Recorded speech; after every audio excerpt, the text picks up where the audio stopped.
a definição das características morais das pessoas repreendidas por 2 Pedro. São homens que tergiversam as Escrituras para fazê-las concordar com os seus próprios fins. Você vê isso a partir do versículo 20, do capítulo 1, até o capítulo 3, do versículo 16. O que é tergiversar? Vocês algumas vezes vão ouvir palavras e mais do que facilitar, trocar palavras por palavras simples, eu quero que vocês aprendam as palavras mais difíceis. O que é tergiversar? Quando você ouvir alguma palavra, você está tergiversando. É fazer arrodeios, é sair do foco, é distrair enquanto fala, mudando o foco da conversa ou da leitura. Então, ele diz aqui que homens que tergiversam as Escrituras para fazê-las concordar com seus próprios fins, desacreditam a fé cristã, são ambiciosos de vantagem e por isso exploram o seu próximo. E aí você vai ver isso no capítulo 2, versículo 3, e aí no capítulo 2, versículo 14 e 15. Esses homens estão condenados a participar do destino dos anjos pecadores. Ele vai falar isso no capítulo 2, no versículo 4. E que esses homens também estão condenados a participar do destino dos homens anteriores ao dilúvio. Ele cita isso no versículo 5 do capítulo 2. Os habitantes de Sodoma e Gomorra. Ele vai citar no versículo 6 do capítulo 2. E do falso profeta Balaão, também no capítulo 2, no versículo 15, vai fazer essa citação. Que aqueles que tergiversam o que pegam as Escrituras e tiram ela do foco para fazer ela concordar com aquilo que é a vontade de Deus. E como a gente vê isso nas pregações dos dias, né? E quando eles fazem isso, eles concorrem com esses que foram levados à ruína do Balaão e aqueles habitantes de Sodoma e Gomorra e os falsos profetas, etc. Eles concorrem para ir no mesmo destino. Então, Pedro ainda diz na sua carta que esses homens são como bestas irracionais, regidas pelos seus instintos. Ele fala isso no capítulo 2, versículo 12. E são dominadas pelas suas concupiscências. Isso vocês encontram no capítulo 2, vamos estudar, vamos chegar lá. Os olhos dessas pessoas estão cheios de adultérios, são arrogantes, vaidosos, até a plena luz do dia se mostram em suas orgias desenfreadas. E vocês vão perceber que nunca foi tão atual. E aí quero abrir um parêntese aqui, não estou na introdução da carta. Nunca foi tão atual isso a respeito de que os homens, em plena luz do dia, eles fazem isso. Nós acabamos de ouvir falar de um show de uma cantora americana que teve aqui no Rio de Janeiro, falando aqui no Brasil, no Rio de Janeiro, quando entra no governo do Estado, paga pelo dinheiro público do governo do Estado, da Prefeitura do Rio de Janeiro, com apoio do presidente e da sua esposa, que inclusive esteve lá, e de todos os demais apoiadores do pecado, lá onde ela simulou sexo oral, juntamente com a cantora brasileira, que você já conhece, que já faz esse escândalo, mostrando partes do corpo do seu show, simulou sexo oral, simulou outros tipos de sexo, beijo gay e tudo mais, em plena, aberta, não escondida, mas aberta, de forma muito aberta, um show que foi realizado para 1,5 milhão de pessoas. Era a capacidade do show exposto, tanto para quem está vendo, como os meios de imprensa que fotografaram e filmaram. E ele fala sobre isso, exatamente sobre isso no capítulo 2. Pedro diz ainda que esses homens que fazem tais coisas são piores que aqueles que nunca conheceram o correto, porque conhecendo o que é bom e tendo reincidido na maldade, são como o cão que retorna ao seu vômito, como um porco que volta para a lama depois de ter se lavado. Ele está falando de pessoas que ouviram o Evangelho, que frequentaram a igreja, que conheceram e que tomaram posições, por exemplo. Você pode imaginar quantos crentes estão lá no show dessa história. Quantos crentes estavam lá assistindo, dizendo que não tem nada a ver. Ele está classificando tais pessoas. Eu estou citando um exemplo porque é mais recente. É evidente que o apóstolo está descrevendo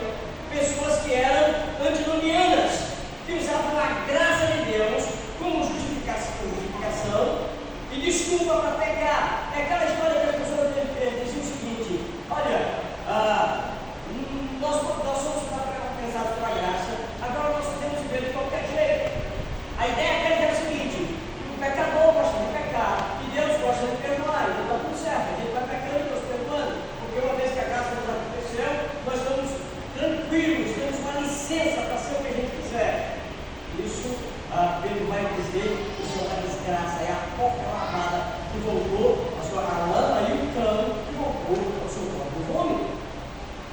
É provável tratar-se de gnósticos, aqueles que diziam que só o espírito é bom, enquanto que a matéria é essencialmente má. Portanto, segundo eles, não importa o que façamos com o corpo, podemos saciar os apetites até a indigestão, pois isto nada afeta. Levava uma classe de vida mais imoral e induziam outros a fazer o mesmo. E aí, irmão, quando você encontrar um irmão na igreja, por mais espiritual que ele seja, induzindo e dizendo que não é pecado, pode fazer alguma coisa que traga a sua consciência, em nome de Jesus, tá? Você não precisa entrar em conflito com ele, apenas diga, meu irmão, respeite a forma de pensar, você quer fazer do seu jeito, faça, mas não me induza a fazer aquilo que a minha consciência não permite fazer. Eles justificavam esses atos mediante o seu tergiversar. Nós já aprendemos o que significa a palavra tergiversar, que é sair do foco, é andar, a pegar um texto e ficar rodeando, sem ir direto para o texto diz, para que ele signifique o que eles queriam que significasse. Tergiversando o conceito da graça e desvirtuavam as escrituras para fazê-las concordar com as suas próprias opiniões. Além disso, eles negavam a segunda vinda de Cristo. Esses ímpios diziam que Jesus não voltaria. A ideia é a seguinte: já faz tanto tempo que a promessa foi dada, Jesus veio, e Jesus não veio, ele não virá. É claro que ele não vai vir. Essa é a exemplo sim. Você encontra isso hoje. Alegravam-se que este era um mundo instável, onde as coisas permaneciam sem alteração, no mesmo estado, e que Deus demorava tanto, que já era possível deduzir que a segunda vinda não poderia mudar. Jesus sabia que o mundo não vai mudar. Presta atenção, desde que o mundo foi criado, ele é do jeito que ele está, e ele não vai mudar. Olhe para o mundo, olhe para a história do mundo, não mudou nada. Então, se ele tivesse vindo, já tinha vindo. Ele teria se pregado, porque ele está falando contra essas pessoas. A resposta da segunda Pedro é que este não é o mundo estável, que em realidade já foi destruído pelas águas do dilúvio e que tem que ser destruído pelo fogo na conflagração final. Pedro vai dizer, olha, não acredito nisso não, que o mundo é estável e que não muda. Vocês lembram? Ele vai dizer isso no capítulo 3, vocês lembram? O mundo existia normalmente, mas aí um dia Deus resolve destruir, e destruiu com um dilúvio, acabou com tudo. Somente a família de Noé escapou. Deus destruiu, e do jeito que ele fez, mostrando que o mundo não é estável, que Deus destrói quando ele quiser, arresta uma outra destruição, e dessa vez será com fogo. Ele fala isso no capítulo 3. O que eles consideram como tardança de parte de Deus é, em realidade, que Deus está retendo pacientemente a sua mão para conceder aos homens uma oportunidade a mais para que se arrependam. Ele diz, olha, essa demora não é porque Deus desistiu, não é porque ele não está vindo, isso é misericórdia, é porque ele está aumentando a chance aí para que outros se arrependam. Ele escreve isso no capítulo 3, versículo 8 e 9. E ainda no capítulo 3 ele diz, o dia da destruição se aproxima. O novo céu e a nova terra já estão a caminho. Portanto, uma vida pura é de absoluta necessidade se o homem for salvo. Então, se você é salvo, faça isso para que no dia do juízo o Senhor não corra sobre você. E aí, o apóstolo Paulo, eu vou pegar aqui Pedro, mas o apóstolo Paulo concorda com o que Pedro fala aqui. Fácil, difícil de entender, que podem ser suas cartas, Pedro diz sobre isso. Faça deliberada má interpretação que delas fazem os falsos mestres. Pedro diz isso no versículo 16 do capítulo 3, que Paulo fala também sobre isso, que até mesmo os espíritos de Paulo, por serem de alguma forma difícil de entender, esse tipo de gente transforma ou tergiversa, ou modifica, ou ainda tira o foco para fazer com que a escritura concorde com aquilo que é a ideia deles. É dever cristão manter-se firme solidamente baseado na fé e crescer na graça e no conhecimento de Jesus. E assim ele termina a sua carta falando no capítulo 3, versículos 17 e 18. Então, só uma rápida palavra sobre a carta de Pedro, a segunda carta de Pedro. E hoje vamos falar sobre o conhecimento de Cristo, que nos conduz à fé, graça, poder e promessa de Deus. Tá? Há uma expressão latina que diz: scientia potentia est. Brincadeira, só uma frase. Isso significa conhecimento é poder. Não se sabe realmente quem é o autor da frase, mas encontramos um verso na Bíblia que apresenta a mesma ideia dessa frase desse provérbio latino. Em Provérbios 24, no capítulo 5, nós vemos o seguinte: mais poder tem o sábio do que o forte, e o homem de conhecimento mais do que o bruxo. Perceba, Salomão está dizendo que aquele que conhece mais tem mais força, mais poder do que o homem forte. Eu era criança e eu li Provérbios na Bíblia do meu pai. E um dia eu estava jogando futebol com um colega que era bem mais velho do que eu. Aquele jogo de interior, de braceiro, você forma um time de 4 e mais 4 e joga o outro de 3 contra 3, ou até de 2 contra 2 de travinho. Ele estava jogando e ele deu uma pancada e eu caí. A gente começou ali a se estranhar, ele era maior do que eu, e ele esperava que eu partisse para cima e que ele, então, obviamente, ia me dar uma surra. Ele era mais velho, maior, né, e já era um menino de rua. E eu sempre fui assim, fortão, né, como vocês estão vendo, né? Então, imagina como seria. E quando ele colocou, se dispôs para a briga, eu lembrei, eu não sei que motivo, li a Bíblia católica do meu pai, e eu li e falei sobre isso, que a Bíblia diz que o inteligente, ele é mais forte do que o forte. Aí ele disse: pois vamos pegar nós dois, tu com a tua inteligência e eu com a minha força.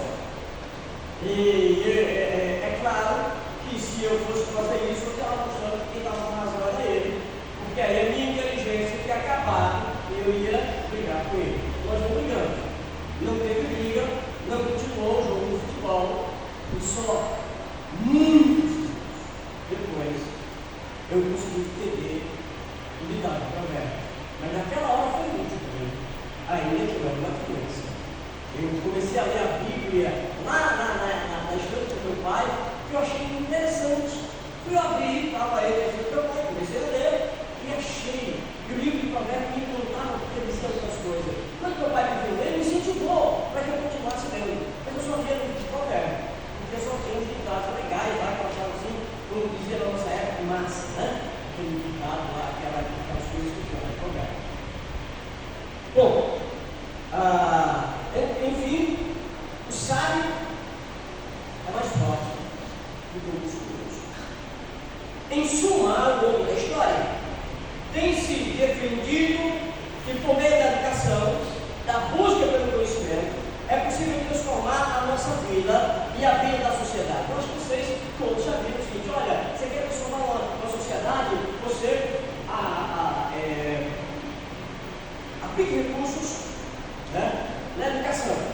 E aí está dito muitas vezes: o Japão, ele aplica muitos recursos na educação. O país do primeiro mundo, e aí ele começa a falar da Noruega e outros países que aplicam muitos recursos na educação. No entanto, apesar disso ser ridículo, que tipo de educação? Que tipo de conhecimento? Porque até por trás desse ditado há uma má intenção quando ela é colocada aqui.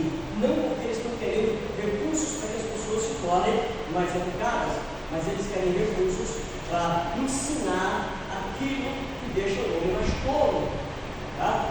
Mas então, de que educação nós poderíamos falar quando se fala a respeito de Bíblia?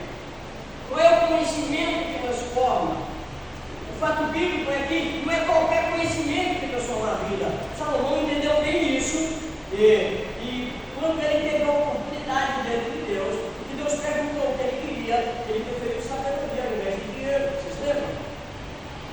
Ao invés de riqueza.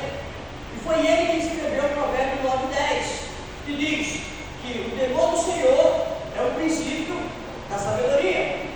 Pedro agora diz à igreja que o conhecimento que transforma é o conhecimento de Cristo e da sua santa palavra. O conhecimento que transforma de fato a pessoa é o conhecimento de Cristo e da sua santa palavra.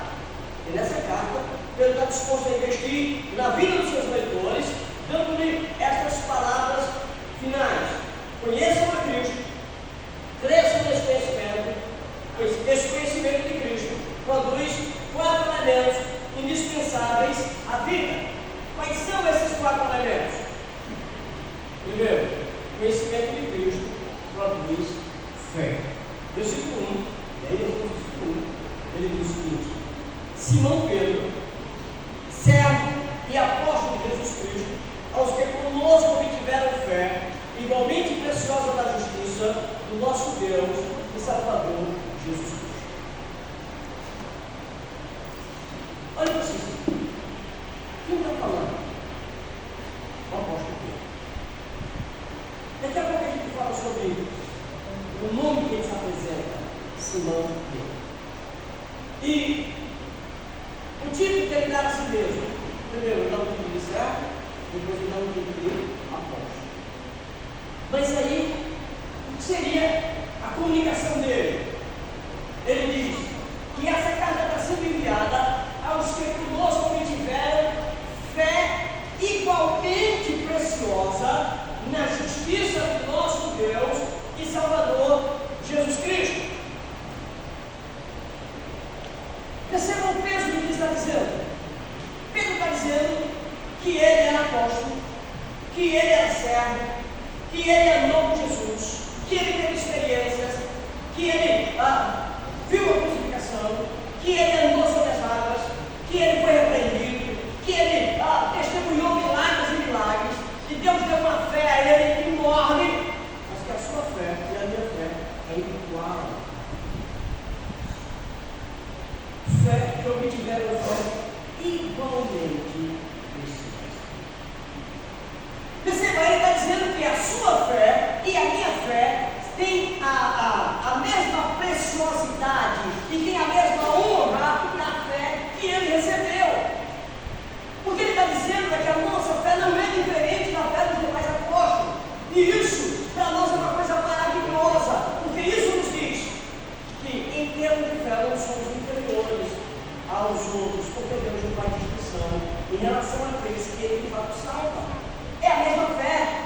Você recebeu fé, e aí eu vou dizer para você até mesmo que está aqui, você que é novo convertido, você que eu terminei de ler o texto, você não viu para segunda Pedro, você ainda está sem saber direito o que é Novo Testamento e Velho Testamento, você ainda está embaralhado sobre a sequência dos livros da Bíblia, você demora para encontrar. Ainda assim, se você se converteu, a sua fé e a de Pedro tem diferença e preciosidade diante de Deus.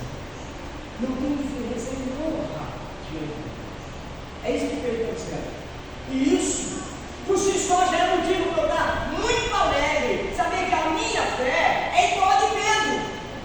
Então, se Pedro conseguiu as coisas que ele conseguiu pela fé, eu também posso conseguir pela fé, porque a minha fé e a de Pedro, segundo o próprio Pedro, são tão preciosas e tão iguais em preciosidade e honra quanto a Pedro. É isso que ele começa a nos dizer, isso é motivo de grande alegria, para recarregar as baterias, para a gente ir para o próximo nível. Né? Esta palavra usava-se particularmente com referência a forasteiros e estrangeiros, os quais lhe era concedida plena cidadania na cidade que habitavam. Tinha um historiador chamado Joséfo, ele escrevendo a respeito de Antioquia. Ele diz que ali aos judeus eram concedidos os direitos da cidadania e eram feitos isotimoi, essa é a palavra grega, isotimoi, iguais em honra e privilégio que os macedônios e os gregos que ali viviam. Ele está dizendo que em Antioquia, os judeus, perceba, José foi um escritor judeu, e ele está dizendo que os judeus que chegavam em Antioquia recebiam uma concessão do governo, que eles eram cidadãos iguais aos gregos que estavam lá, iguais aos romanos, no sentido de privilégio, de honra, eles eram chamados como cidadãos, embora fossem judeus.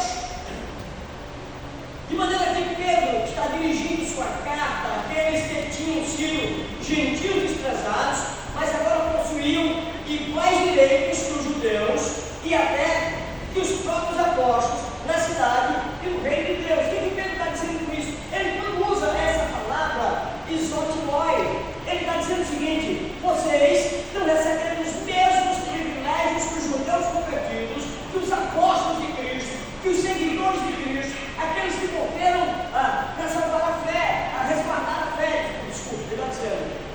Ele está usando a palavra grega para dizer, é a mesma palavra que o José cita para dizer que os judeus recebiam o mesmo privilégio de ser cidadãos numa terra estranha.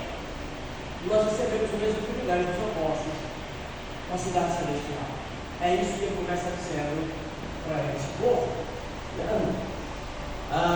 Duas coisas se devem destacar com relação a esse grande magnífico privilégio que foi concedido aos gentios. Perceba, vocês lembram para quem ele endereçou a carta, a primeira carta? Ele continua a segunda carta para o meu povo. Então nós lembramos que a primeira carta Pedro diz que está enviando aos forasteiros, aos dispersos. Aí ele começa falando que Vitinha, você lembra, nós já falamos sobre isso, eu não quero voltar ao tema, mas para essas mesmas pessoas ele agora está dizendo para especial: vocês são forasteiros, mas vocês receberam a mesma honra que nós, a mesma fé que nós, os mesmos direitos que estavam no reino que nós. Então ele diz: foi-lhe otorgado ou adjudicado. A palavra adjudicado é uma palavra jurídica para dizer que foi colocado a seu favor. Quer dizer, não, eles não ganharam por eles mesmos, e não ganharam por merecimento. Chegou-lhes sem mérito algum da parte deles. Assim como um prêmio favorece alguém sobre quem tem caído a sorte, sem esforço, alguém de sua parte. Temos falado, a sua nova cidadania e sua nova honra eram totalmente produto da graça. Imagina que uma criança de 4 anos, ela é da figura do pai, sem que ela nunca tenha trabalhado, sem que ela nunca tenha feito nada, 5, 6, 7, 8 anos, ela é dependente completamente, mas ela é toda a figura do pai. Isso é adjudicado, ou seja, dado para ela sem que ela tenha feito nenhum esforço. É mais ou menos isso que Pedro está dizendo com essa palavra a respeito de isotimoi, de que nós fomos feitos iguais em honra, recebemos sem mérito nosso, foi adjudicado a nós. Uma segunda razão é que chegou mediante a imparcial justiça do seu Deus Salvador, Jesus Cristo. Chegou-nos porque para Deus não há acepção de pessoas, não existe a cláusula da nação mais favorecida, não há raça de senhores. A graça de Deus, o favor de Deus e os privilégios de Deus alcançados sem distinção todo o povo da terra. Isso está dizendo que todo aquele que de alguma forma foi alcançado pelo Evangelho tem direito a toda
e é citado uma outra expressão de servas, mas ele se apresenta aqui a essas pessoas como o nome que Jesus o chamou. Parece que Pedro está afirmando que reconhece em Cristo aquele que o comprou da escravidão do pecado a si mesmo. Ele está se identificando como alguém que é proprietário e que dá nome às coisas. A comparação é péssima que eu vou fazer agora, mas certamente serve para você compreender de forma didática. Quando nós estamos dizendo animais, e isso vale para qualquer animal. Eu não sei se eu gosto de criar animal, de criança lá no Peru. Pelo menos eu falo isso a minha diferença. Meu pai sempre achou que chama de Peru, né? Mas eu criei de passarinho, não sei se vocês ouviram falar de preá, mocó, né? Carneiro, galinha, e aí por aí vai. Você pode imaginar os bichos que eu criei de casa, né? Por mim eu tinha criado ainda outros que a minha mãe não permitiu, tá? Mas eu criei alguns sem ela saber que eu estava criando, por exemplo, peixe, e criei porco, comecei a criar porco e festou de tanto porco no quintal, e que eu tive que isso fazer, que era porco demais, faz uma sujeira, bom, enfim, tudo que você pode imaginar, eu criei. E quando menino, e vim para cá, nós tivemos a nossa casa gato, cachorro, coelho, e é uma coisa normal que você, quando tem um bicho de uma espécie, um gato, um cachorro, um coelho, no meu caso, eu tenho um marreco de pequim. Eu era recém-casado, tinha um marreco de pequim, que era um pato que parece um pouco mais que um pato normal, e esse pato, eu dei um nome para ele, ele chamava de godofredo. Quando ele ouvia a minha voz, ele começava a gritar lá, e se eu entrava no quintal, para onde eu ia, ele ia atrás, e aí ninguém chegasse perto de mim, eu não lembro disso, ele passava a beliscar qualquer pessoa que chegasse perto de mim. Aliás, ele criou um coelho, quem criou esse coelho? Eu, né? E aí o coelho também tinha um nome, né? E quando qualquer pessoa podia chegar e falar, o coelho estava ali comendo a comida dele, ele ligava, mas se eu chegasse e chamasse o coelho pelo nome, o coelho saía correndo direto para o lado. Assim, cada animal, isso dá um nome para o animal, é se identificar que ele é seu, é sua propriedade. Nós fazemos isso com aquilo que é nosso. O Pedro está colocando uma situação semelhante. Deus, Jesus deu um nome para ele. Ele é propriedade de Jesus. Receba o que está sendo colocado. Tá? Agora, embora livre do pecado, Pedro se reconhece como livre de espontânea vontade, como escravo de Cristo, alguém que a Cristo submete. Além disso, ele se apresenta como um apóstolo. A palavra significa mensageiro, enviado por ordens para cumprir. Então veja só, ele se coloca esse nome, esse nome foi Jesus Cristo, Simão Pedro. Ele coloca como servo e depois como um enviado por uma missão de Jesus. E apóstolo, isso significa, tá? O termo foi dado por Jesus aos 12 e a Paulo. Eles foram pessoas chamadas pessoalmente por Jesus e que testemunharam na sua ressurreição. Perceba, os apóstolos foram chamados pessoalmente por Jesus. Não há um único apóstolo que não tenha sido chamado pessoalmente. Quando você vê igrejas nos dias de hoje, um apóstolo tal fuja, isso não é uma apropriação indébita de um título, porque Jesus chamou 12 apóstolos. Um foi para o inferno, chamado Judas, e aí Jesus chamou o outro, fora de tempo, chamado Paulo. Nenhum outro. Todos os outros apóstolos estão se apropriando diretamente do título, tá? E fuja dessas igrejas. Em 2 Coríntios, capítulo 12, versículo 2, Paulo diz que as credenciais do apóstolo eram sinais, maravilhas e milagres. Hoje em dia não existe mais apóstolo. Já falamos que quem se utiliza desse título está fazendo a apropriação indébita. Mas o texto continua. E Pedro agora mostra quem são os seus destinatários. Ele diz os nomes ou a região. Desculpa, ele não diz os nomes da região, porque ele já disse isso em 1 Pedro, capítulo 1, versículo 1. Estrangeiros dispersos por Ponto, Galácia, Ásia e Bitínia. Nós falamos sobre isso na época. Mas há algo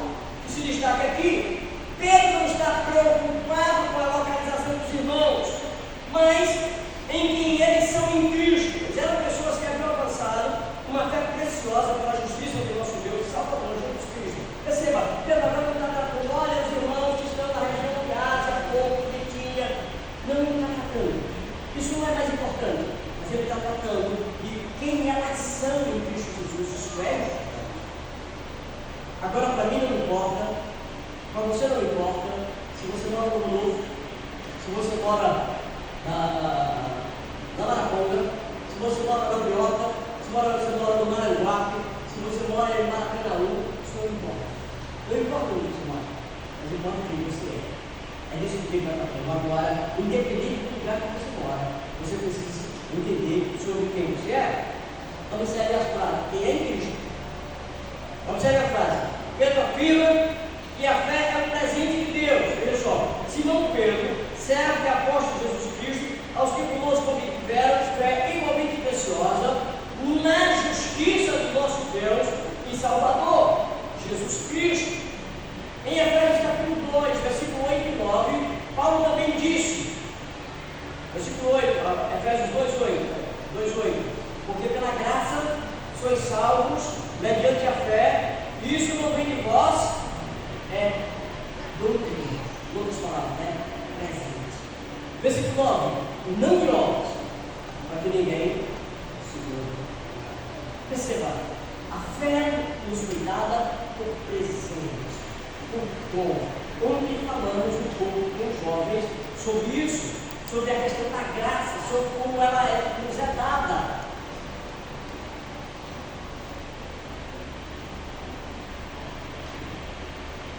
Quando você fala numa reunião de jovens e estamos falando para eles, você também pede muita instrução.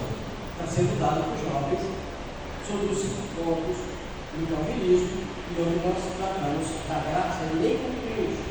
Né? A fé não é uma conquista humana, é uma ação de Deus. Por isso precisamos tanto orar pedindo ao Senhor que intervenha nos corações. Tem um pastor chamado Thomas Aquinas, que ele afirmava que não existe coração tudo mais do Espírito Santo. Não importa qual coração. Mas ele chama a atenção que Pedro tinha dito a fé dos irmãos igual a dele. Recebeu um presente como ele, do Senhor Jesus. A fé é a mesma que nasce no coração dos crentes. Isso coloca todo mundo em pé de igualdade. A validade da nossa fé não está em nossos cargos na igreja. Ou seja, a fé não é porque eu sou pastor, não é porque eu sou diácono, não é porque eu sou presbítero, não é porque eu sou líder de ministério, não é porque eu apenas sou alguém que estou sentado na cadeira. A fé, minha fé é respaldada em Cristo, transformada por amor. Por isso, precisamos conhecer a Cristo, dependemos dele para essa fé. E aí, o texto segue e nos apresenta o segundo elemento importante: conhecimento de Cristo conduz a graça e a paz. Aí nós vamos para o versículo 2. Graça e paz vos sejam multiplicadas no pleno conhecimento de Deus e de Jesus, nosso Senhor. Eu tenho certeza absoluta que boa parte de vocês agora, à medida que eu vou falando o versículo, já começa a olhar melhor e entender melhor antes que eu diga. Veja, eu acabei de dizer que a graça nos proporciona a paz. E aí nós vamos para o versículo: graça e paz sejam multiplicados no pleno conhecimento. Desculpa, eu falei que o conhecimento de Cristo nos proporciona a paz, proporciona a graça. Aí você lê o versículo, eu tenho certeza que boa parte de vocês já começam a pegar o texto na cabeça e compreender melhor enquanto eu falo. Pode parecer apenas uma saudação comum na igreja primitiva, mas aqui ele vai mais longe do que isso. A paz é o resultado da graça de Cristo sobre nós. Perceba que a graça e a paz não sejam multiplicadas, a graça e a paz podem ser aumentadas, a graça e a paz podem ser ampliadas no pleno conhecimento de Jesus Cristo, nosso Senhor. Perceba que aí tem muitas coisas para serem colocadas. Primeiro, ele está dizendo que eu posso ampliar a paz e a graça. Talvez você não tenha pensado nisso. Nós falamos que a fé igualmente é dar a mesma medida de fé, mas nós não falamos que a graça e Bíblia está dizendo que é uma possibilidade de aumentar a graça e a paz, ampliar, tornar maior. E como isso acontece? Ele diz no pleno conhecimento de Jesus Cristo. Então, primeiro, o fato de ampliar a graça e a paz de Jesus na minha vida, e saber que isso é uma possibilidade, já me deixa completamente feliz, porque eu sei que eu posso aumentar isso para mim, mas existe uma outra coisa. É que ele está falando que eu posso conhecer Jesus plenamente. E isso é diferente. Como assim? Eu conheci Jesus plenamente. Como assim? Eu sempre faço uma pausa no meio do estudo. Embora eu saiba, eu quero passar para vocês, esse pleno conhecimento é o pleno no sentido de até onde o homem pode conhecer. Porque ele não cabe dentro de você o conhecimento de Deus, mas cabe dentro de você o conhecimento de Jesus, como ele obedeceu, como ele é santo, como ele se colocou à disposição do Pai. E isso vai aumentar tanto a paz como a graça de Deus dentro de você, à medida que você tem esse pleno conhecimento. E a minha pergunta é: como é que tem o pleno conhecimento de Jesus Cristo? Você tem duas formas de fazer isso. A primeira delas é lendo a palavra. Ou, além de ler, ou não, né? Além de ler, está no momento do Deus, em que a comida é ofertada. Aqui, ensinar. Daqui a pouco nós vamos comer essa comida aqui. Daqui a pouco estaremos participando dessa comida. Nós temos pão, mas quando você for comer o pão, você vai se lembrar de carne. De uma carne como a sua, que foi ferida. Uma carne como a sua, que foi transpassada. Nós vamos tomar vinho. E esse vinho vai levar você sangue. O sangue de um ser que derramou o sangue por você. Tá? Não tem uma forma de crescer no conhecimento, é ler e vir tudo. A outra forma, além dessa, não é separada, é além, é você ter comunhão com Deus também, não é assim? Você precisa falar? Você precisa ter comunhão com o Senhor. Ninguém tem pleno conhecimento do Senhor sem conversar com Ele mesmo. Ele nos ajuda a conhecê-lo. Se você simplesmente lê livros e espera ter todo o conhecimento sem orar, eu vou dizer para você, você está fadado ao fracasso. Você precisa ter vida de oração. De certo modo, podemos afirmar que a graça é a causa e a paz é a consequência da graça. Mas significam essas duas palavras. Graça é Deus agindo em favor de pecadores que nada merecem, salvando-nos em Cristo. E paz é a condição daquela pessoa que foi regenerada, aceita por Deus por meio da obra de salvação de Jesus Cristo. Uma das palavras de Pedro, ao sincero desejo de que a graça e a paz fossem aumentadas de forma abundante sobre Cristo. Mas como é que isso aconteceria? Ele explica o aumento da graça, da ação de Deus sobre a igreja e, consequentemente, paz do coração viria do pleno conhecimento de Deus e de Jesus Cristo. Então, nós não estamos falando de um conhecimento simplesmente intelectual, nós estamos falando de um conhecimento prático de vida com Cristo. Experimentar esse Deus, o Cristo no coração, nas experiências da vida. Quando estudamos a Bíblia, vamos adquirir informações sobre quem é Deus, sobre o que Ele pensa, sobre o que Ele faz e o que Ele deseja de nós. E isso, quando começamos a agir, estamos entrando pelo conhecimento de Deus. E isso começa a fazer parte da nossa vida. Conhecer a Deus apenas é possível pelo conhecimento de Deus. Se você tentar conhecer a Deus sem Cristo, é exatamente o que faz os muçulmanos. Os muçulmanos têm a paz de Cristo, eu quero conhecer a Deus. Olhem para Deus dos muçulmanos. Olhem para o Alá, aqueles que amam como Deus. Eles defendem cegamente Alá. E eles morrem, se explodem por Alá. Agora, compare a vida do muçulmano, o devoto muçulmano fiel, que dá vida, que mata pessoas, que faz terrorismo, que faz isso, que faz aquilo, achando que está sendo fiel a Alá. Porque Jesus foi tirado. Não se pode conhecer Jesus. Aliás, conhecer Deus sem Jesus.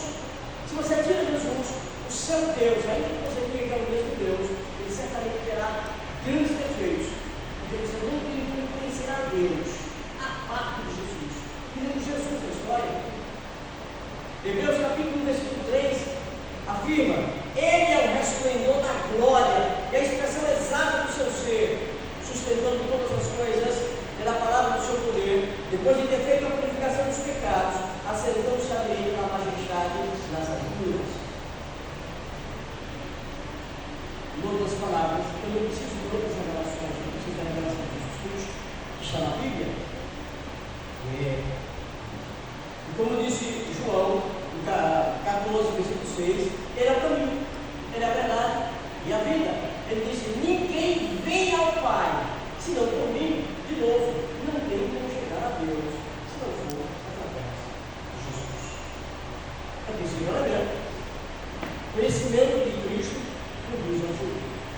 Aí versículo 3 diz: visto como pelo seu divino poder nos têm sido doadas todas as coisas que conduzem à vida e à piedade, pelo conhecimento completo daquele que nos chamou para a sua própria glória e virtude. Perceba, se ele fala no versículo 2 do pleno conhecimento, aqui para não ter dúvida, ele fala do conhecimento completo. No versículo 3,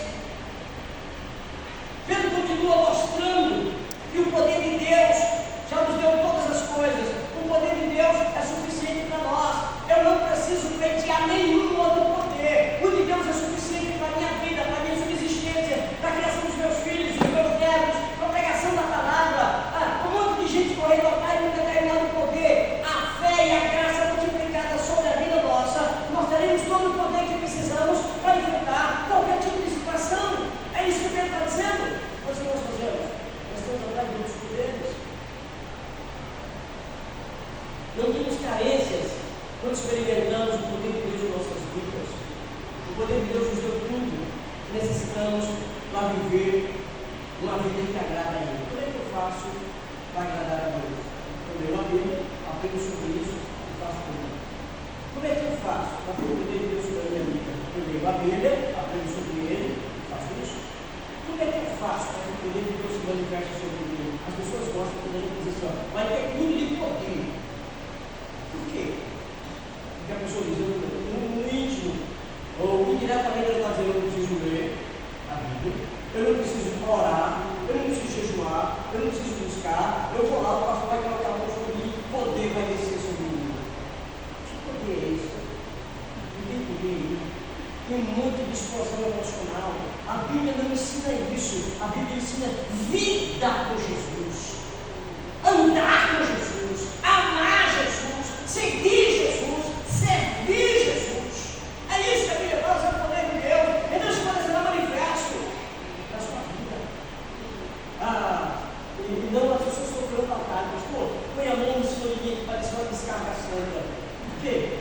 Porque aí eu nem olhei, eu nem jejuei, eu nem li, e eu vou só. Porque você sabe quantos crentes tem, que eles vivem só do chapéu, não vai dando glória, não.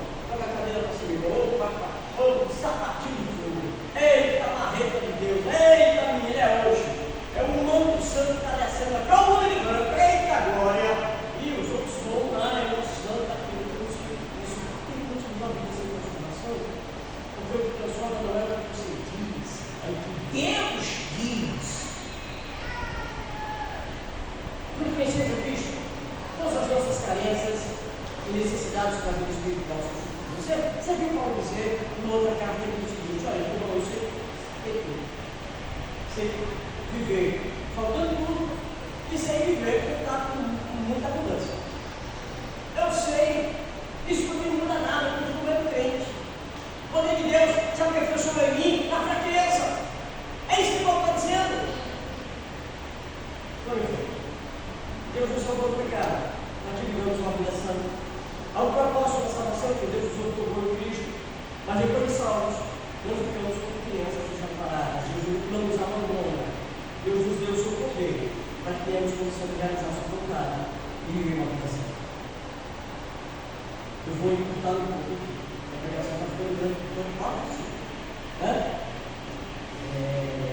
Mas vamos olhar esse versículo passado por baixo. Visto como pelo seu divino poder os discípulos olham todas as coisas que conduzem à vida e à terra. Olhem comigo esse versículo. Ele está dizendo que é um poder divino, não por outra forma. Não é por nenhuma outra forma. É pelo poder divino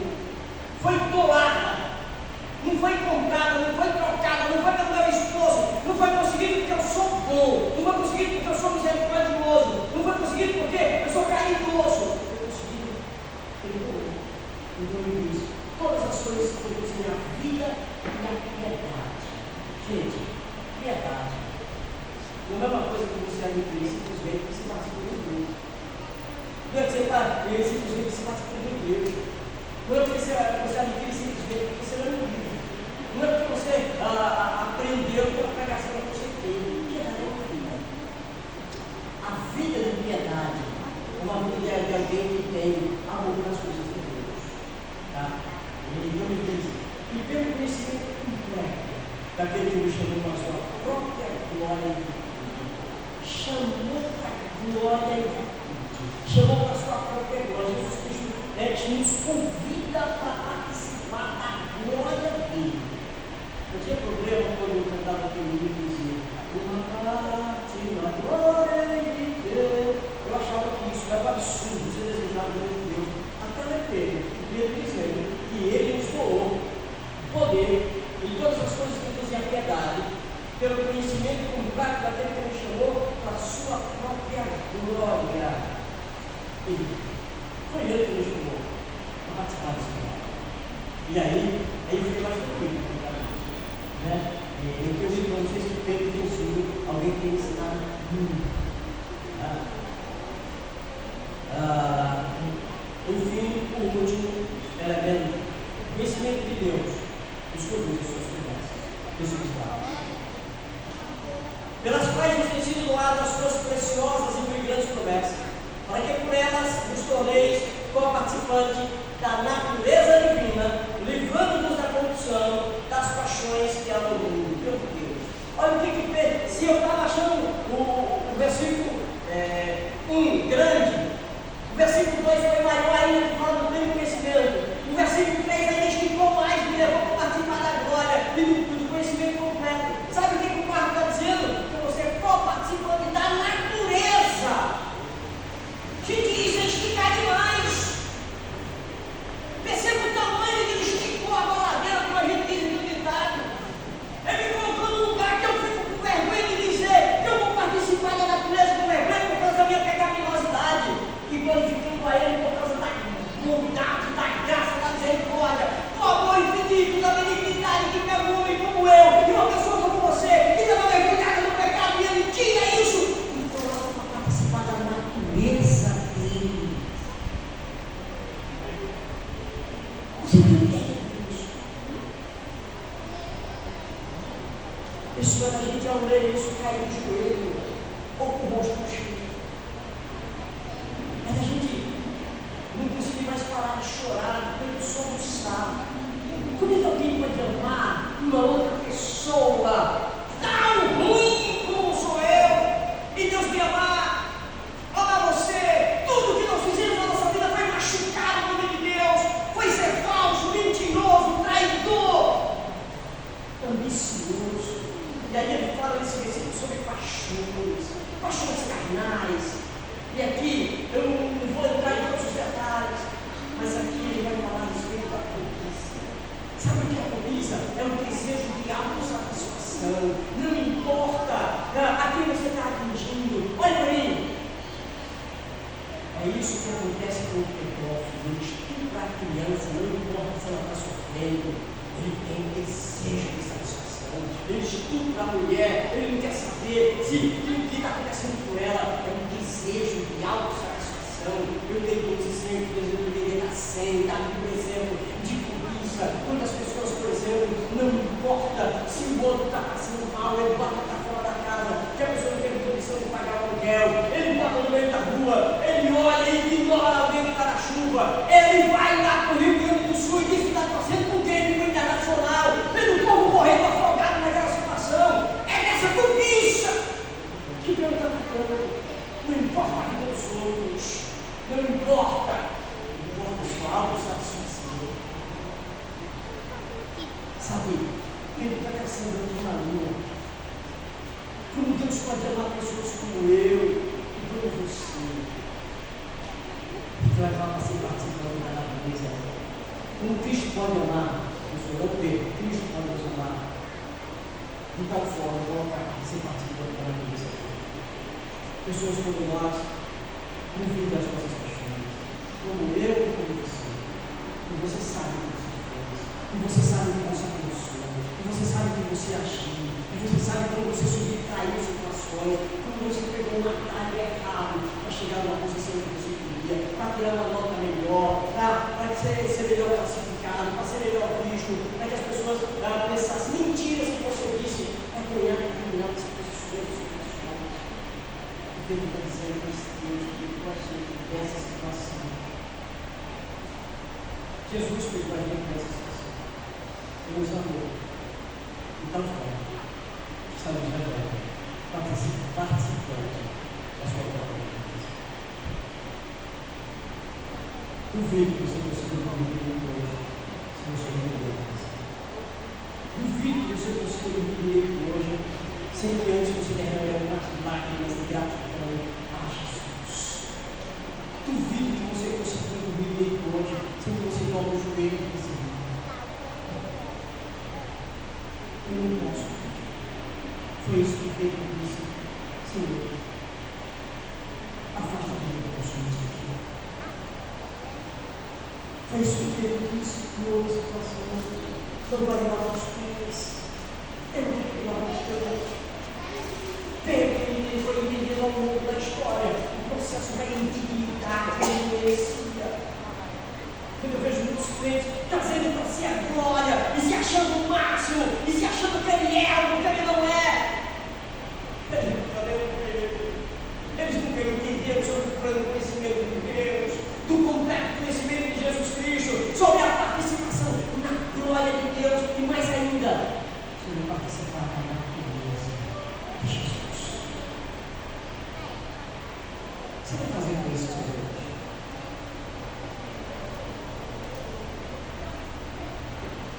Se eu fosse pentecostal como era antes, eu não estava no Jesus. Quem diz Deus? É você olhar e aí você glorificar a Deus. Ou como diz o pentecostal, glorificar a Deus. É grande demais a nossa cabeça. Pegar alguém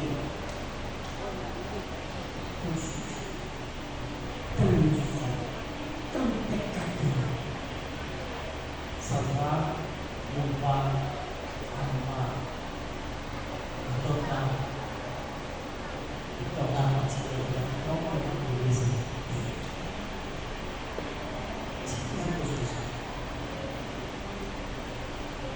estou esperando para a gente continuar.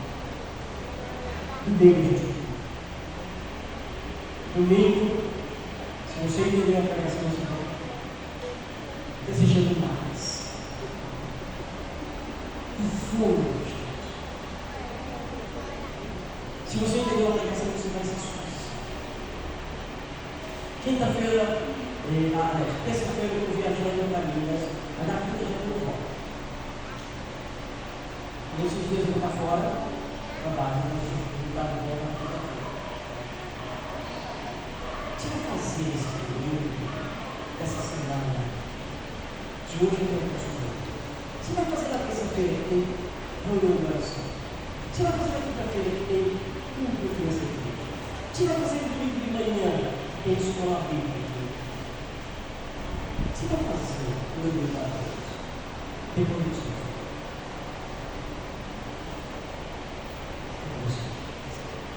Queria cuidar dos irmãos.